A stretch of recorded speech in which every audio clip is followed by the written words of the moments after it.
Urgent question, Sarah Champion. Thank you, Madam Deputy Speaker. To ask the Secretary of State for Business and Trade if he will make a statement on the links between UK supermarket supply chains and Uyghur forced labour.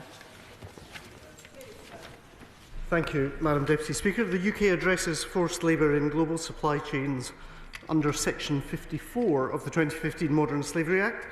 This requires commercial businesses who operate in the UK and have a turnover of £36 million or more to report annually on the steps that they have taken to prevent modern slavery in their operations and in their supply chains.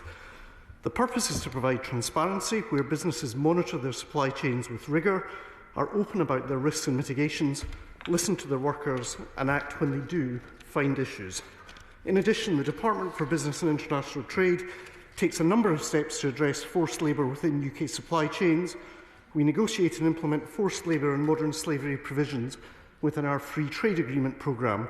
The Developing Countries Trading Scheme allows for the suspension of preferential trading arrangements on grounds of serious violation of labour rights, and UK Export Finance also reviews environmental, social and human risk factors in transactions in scope in their policy. We regularly engage with business and international partners on both domestic and international tools to combat forced labour. On Xinjiang specifically, we will continue to stand firm on human rights where China continues to persecute and arbitrarily detain Uyghurs and other predominantly Muslim minorities. The UK Government also expects, encourages and supports UK businesses to undertake due diligence so that human rights and environmental issues are considered in their operations and supply chain relationships in line with the OECD guidelines on responsible business conduct. Sarah Champion. I thank the Secretary of State for his statement, but with the greatest respect, it's clearly not working. Yesterday's Blood on Your Shelves BBC investigation has rightly shocked the British public. Tomato products sold in UK supermarkets with labels informing British customers that the purees were Italian-made or produced in Italy were actually linked to slave labour in the Xinjiang Autonomous Uyghur region of China. Our weak and confusing product labelling regulation has allowed a linguistic sleight of hand to occur with, one can only assume, the aim of misleading consumers. So, Minister, I have to push you. What more evidence is required to prove that we need stronger labelling standards that give consumers more information on the sourcing countries of pre-packed products? In the Uyghur region, egregious human rights abuses are taking place every single day, all underpinned by a system of state-imposed forced labour. An estimated several 100,000 are involved in the production of tomatoes against their will. The UN has reported forced labour, torture and abuse. Survivors of the tomato fields cite having to meet impossible daily quotas with physical torture such as electrocution used as punishment for failing to meet these targets. And yet tomato products created through these barbaric practices are lining the shelves of our supermarkets, sold as if they were produced in a completely different country. Sadly, this investigation is just the latest in a long line of reports that show UK supply chains are awash with Uyghur forced labour products. Clothing, steel, solar have serious dependency on Uyghur forced labour. The Modern Slavery Act in itself is currently unfit for purpose. Current laws mean that companies are legally allowed to self-regulate, as human rights due diligence is optional for UK companies. We are now an outlier when it comes to legislation to prevent human rights abuses. The UK has enacted the US has enacted important legislation. The EU has enacted important legislation. And the UK, once again, is a global outlier for slave-made goods. I urge the government to work with me to implement stronger legislation, improve our labelling standards and champion human rights. And to supermarkets, I say all of you are complicit in putting profits above human rights, and I hope the British public do the right thing and make their mark with their pocket in their wallet. Thank you, Madam Deputy Speaker. And firstly, can I pay tribute to my honourable friend for the consistency and focus that she has brought to this issue. This is not a new concern or worry for her. I can assure her that I shared the concern when yesterday morning I heard the reports and the allegations that were being levelled in relation to tomato paste. And I can assure you that as a government we will be approaching the company in question to try and establish more clearly the exact facts that underlay those deeply worrying reports. In relation to human rights and the egregious character of the human rights abuses taking place in Xinjiang province, again, I think we are in complete agreement on that issue, and I'm glad to say that the Prime Minister, in his most recent meeting with President Xi Jinping, and indeed the Foreign Secretary's recent meeting with his counterparts, specifically raised the issue of human rights with China, notwithstanding a willingness to engage directly with the government of that country.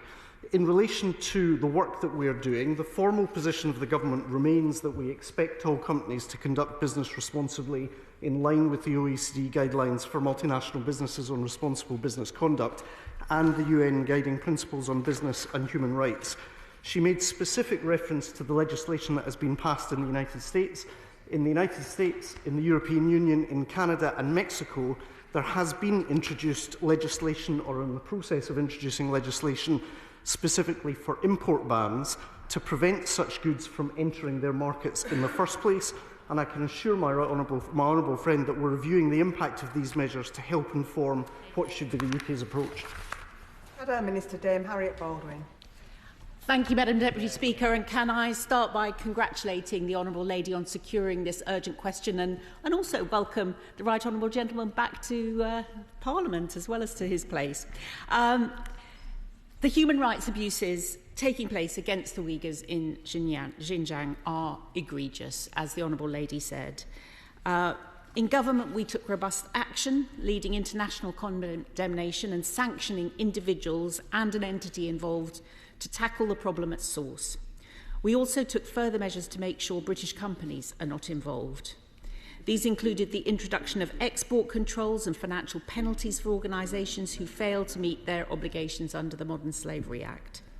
These measures must be retained and indeed reviewed to make sure that British companies and consumers do not indirectly support the human rights abuses.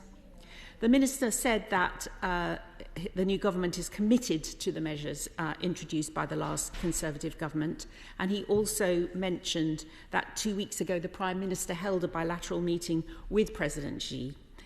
In the readout, though, from number 10, there was no explicit mention of human rights abuses in Xinjiang, which is disappointing. So can the Minister elaborate on what exactly was said at that bilateral meeting? Were human rights abuses against the Uyghurs in Xinjiang explicitly raised? And if the Minister decides to meet with his Chinese counterpart, will he commit to explicitly raising these same human rights abuses? Indeed, will all ministers across the government always raise this issue in all their bilaterals? The government made a manifesto commitment to carry out an audit of our relations with China. Can the Minister confirm that this audit will cover trade and the issue of goods produced in Xinjiang in the UK supply chain?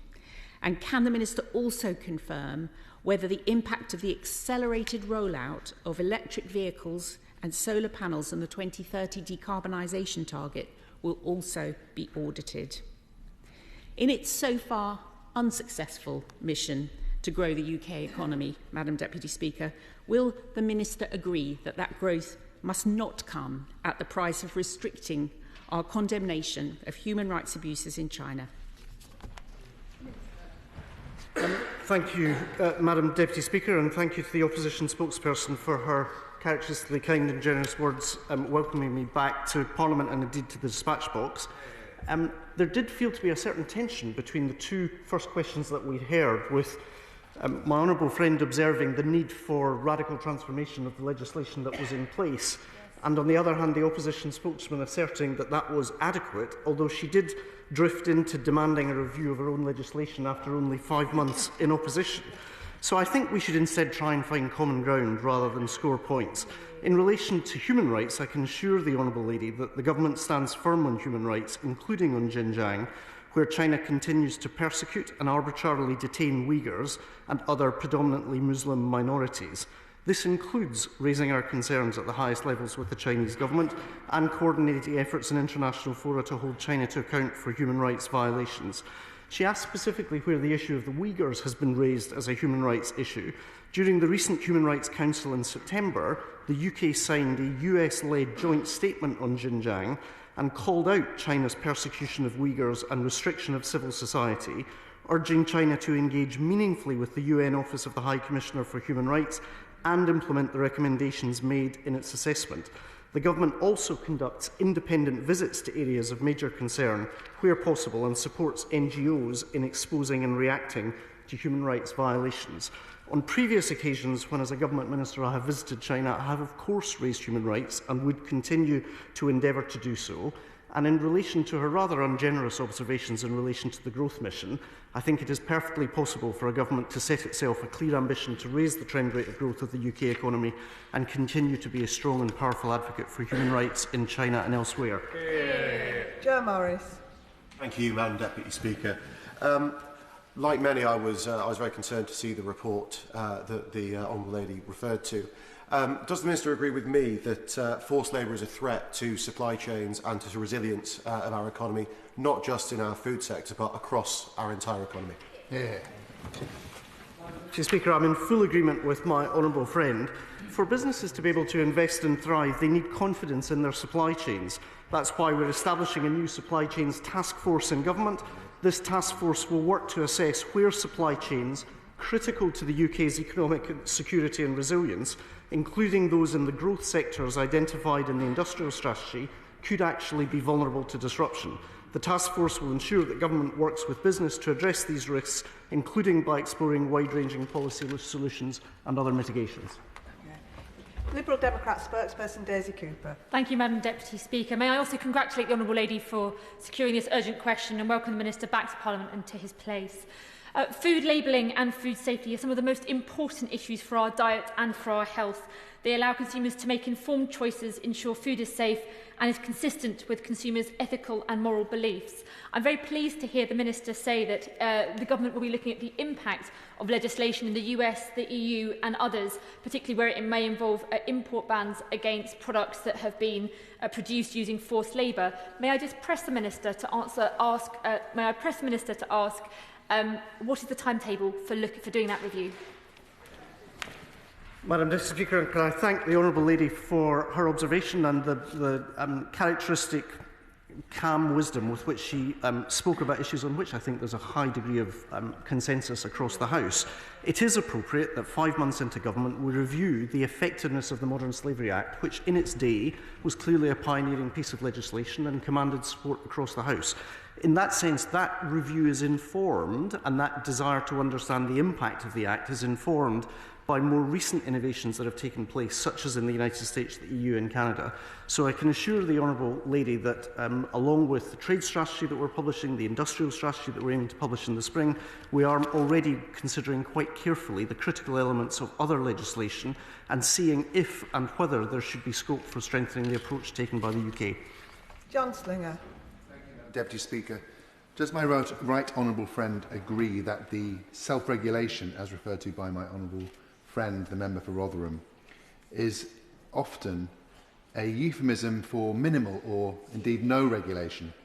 So is my right honourable friend confident that current legislation is sufficient to compel businesses operating in the UK to address the risks of modern slavery, most importantly, of course, the risks to the human rights of those people being exploited? Madam Deputy Speaker, I think notwithstanding the concerns that have been expressed in the Chamber in relation to the existing statutory framework, we need to send a clear and unequivocal signal from this Chamber that no company in the United Kingdom operating on the existing statutory framework should have any forced labour in its supply chain whatsoever, and there are already rules in place to compel companies to publish statements demonstrating that they have met what are very clear legal obligations on them, not least in relation to the exploitation of which the Honourable Member speaks. Sir Ian Duncan-Smith. Madam Speaker, I welcome the Honourable Gentleman to his place, and I congratulate the honourable lady, my honourable friend in this particular case, for raising what is a really important issue, and I also welcome another person on the front bench as well, which will remain nameless, but I'm sure they'll pick it out at Hansard. Can I just say that the problem with all of this, Mr. Speaker, is it doesn't seem to matter who's in government, but the Foreign Office and the other departments try and block everything that goes on about slavery. The Modern Slavery Act, which I was one of the people that was driving that through, is long past its sell-by date with regards to modern slavery. We know that. I try to cooperate with the government when they're in opposition, and we need to change it. Because you've got real problems with nut zero. We've got polysilicon arrays that are coming in from Xinjiang right now in massive quantities. Nothing's being done about it. And you've got real problems. It's not just Xinjiang, by the way. You've also had 250,000 people from Tibet now in forced labour at the same time. The only way to do this is what they've done on health, which we got the amendment on, where the health one says that the DHSC has a duty now to eradicate slavery. In America, they check supply chains using Oratane, forensic science. We don't do any of that. Will we now move to checking all supply chains and putting legislation in place to make it a criminal offence to have anything to do with slave labouring? Madam Deputy Speaker, firstly, let me pay tribute to the Right Honourable Gentleman's sustained effort and interest on these issues. I know that that has come at some personal cost in terms of criticism from foreign governments, but I think he is an example to us all in this chamber in his willingness, without fear or favour, to speak up for human rights. In relation to the specific points he raises, I see the answer as involving both the enforcement of the present legislation, where it is important to reaffirm this legislation is clear as to the mandatory obligations existing presently under companies, whether they be importing from Xinjiang or elsewhere, and secondly, to say, as I've already done, that we intend to look carefully at whether there are other lessons that can be drawn from other jurisdictions, notwithstanding the good efforts of himself and many others in this chamber at the time of the initiation of the Modern Slaveries Act. Imran Hussain. Deputy Speaker, earlier this year, Global Legal Action Network and the World Uyghur Congress filed a legal case against the National Crime Agency's decision not to investigate suspected forced labour goods from Xinjiang. This led to a landmark ruling establishing that any goods suspected of being linked to Uyghur forced labour can be considered criminal property when offered for sale in the UK.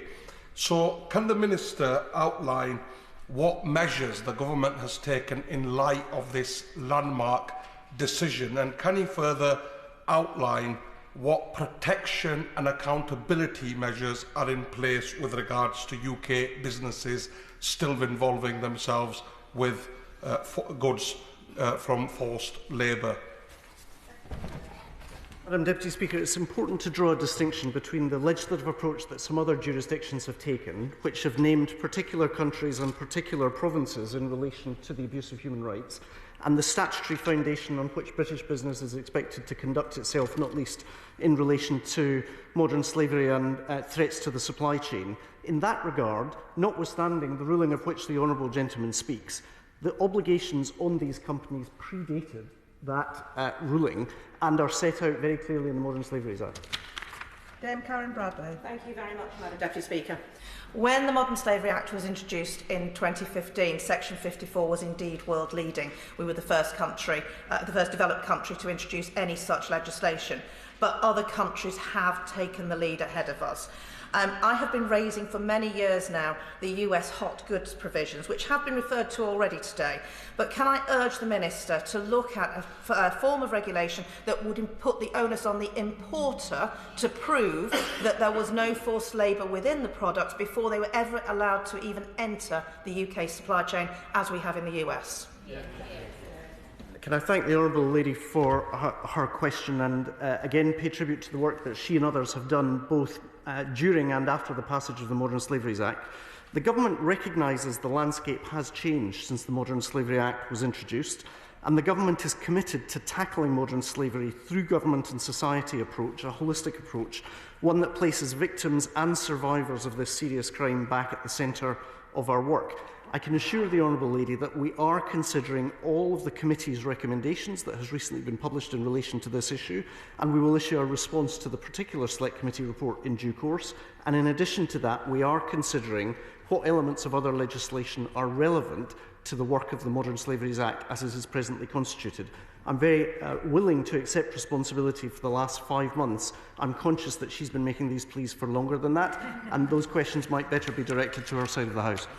Jonathan Davies. Thank you very much, Madam Deputy Speaker. I welcome the question and also the response that we've heard from the Minister, because the oppression that the Uyghur people face is absolutely appalling. It's shameful.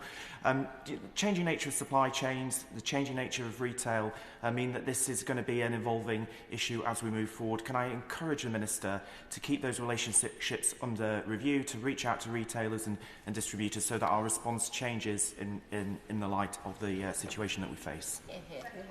Deputy Speaker, I think my honourable friend makes a very powerful point, which is we want to do this with business rather than to business. Of course, there are varied levels of adherence and conduct within the business community, and particularly within the retail sector.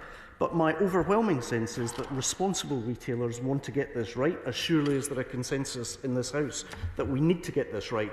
And in that regard, we want to listen carefully to the voice of retailers in what, as he recognises rightly, is a rapidly changing and evolving space in relation to just-in-time goods, fast fashion and profound changes in the operation of logistics and supply chains. But notwithstanding our willingness to engage with business, we have to recognise that there sadly are some businesses who will not accept a voluntarist approach and need statutory regulation to ensure that we systematically address the exploitation of which so many of us are concerned. Brendan O'Hara. Speaker, and further to the question from the Right Honourable Member from Staffordshire Moorlands, the US State Department has reported that everything, from clothing to pharmaceuticals and everything in between, have been tainted by slave labour and have found their way into homes and businesses around the world. 2021, President Biden signed the Uyghur Forced Labour Prevention Act, which said that all goods, wares, articles and merchandise mined, produced or manufactured wholly or in part in Xinjiang could not enter the United States unless they could prove that what they were importing had not been produced by slave labour. Given that the regulations we have currently are simply ineffective, will the government look to introduce something similar in the UK and put the onus on importers rather than on consumers? Make it an offence. Madam Deputy Speaker, the honourable gentleman is absolutely right. Since 2022, the US operates and has been operating a specific import ban targeting goods from Xinjiang under the Uyghur Forced Labour Prevention Act. The Act sets out a rebuttable presumption that goods made in Xinjiang or produced by certain listed entities use forced labour. It is right to recognise there are very significant cost implications that the State Department itself bears in relation to the resource that is required. We, as a government, view import control certainly as one of the range of tools that could be used to tackle forced labour in global supply chains, and that's why we are continuing to engage with like-minded partners, both government and with businesses, to figure out exactly what should be the most effective response. Sir Julian Lewis. Isn't the root of the problem the fact that successive British governments, from David Cameron's onwards, have been willing to cuddle and cosy up to a communist totalitarian state whilst trying to preserve some pretense of distancing themselves from direct human rights abuses? In reality, isn't it the case that as long as we try to have major economic relations with a totalitarian state, it will always be possible for that state to divert the slave labour products to its domestic economy and export the other products to us? So it's only really a fig leaf, isn't it? Madam Deputy Speaker, the Right Honourable Gentleman brings many years of experience to the bilateral relationship between the United Kingdom and China, and he will find no disagreement on this side of the House in calling out the disastrous foreign policy mistakes of the former member for Whitney.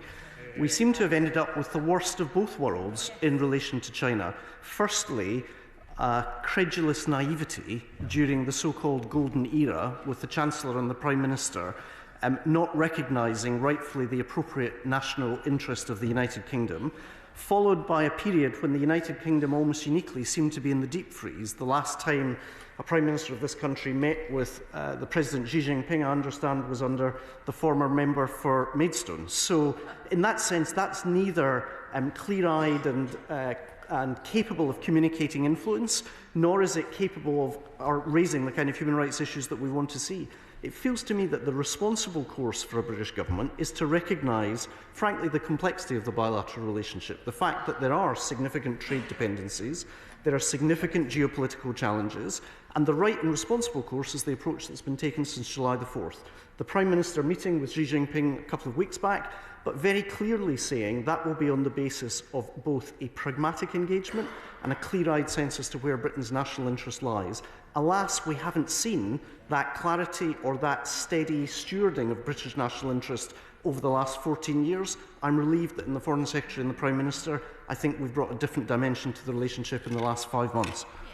Dr Caroline Johnson. Thank you, Madam Deputy Speaker. Madam Deputy Speaker, my constituents are angry that this government wants to cover Lincolnshire's beautiful countryside with solar panels, ruining both the landscape and damaging food security. But they're particularly horrified to hear that many of these solar panels could be produced using slave labour.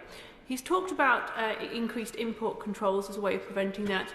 When does he plan to introduce them, and what were the further measures that he alluded to? Madam Deputy Speaker, I'm not sure I'm in agreement, notwithstanding the high degree of consensus in the House, as to the Honourable Lady's opposition to solar farms. We do believe that there's an essential transition towards a net zero economy, which requires not only onshore wind, as my friend, the member for Desnet, the Right Honourable Member of the Secretary of State for Desnet has made clear, offshore wind, in which the United Kingdom rightly is a leader, but also onshore solar. And in that sense, we are simply in disagreement if her argument is that we should oppose solar farm development. That being said, she is entirely right to recognise that the net zero transition should not be at the cost of any latitude in relation to the clear provisions of the Modern Slavery Act. It is mandatory rather than voluntary. It was legislation introduced by our predecessors. It is legislation that we are considering very carefully in light of change in other jurisdictions, but it nonetheless places very clear obligations on those seeking to import into the United Kingdom at present. That concludes the urgent question, and I'll just give the front benches a few moments to change.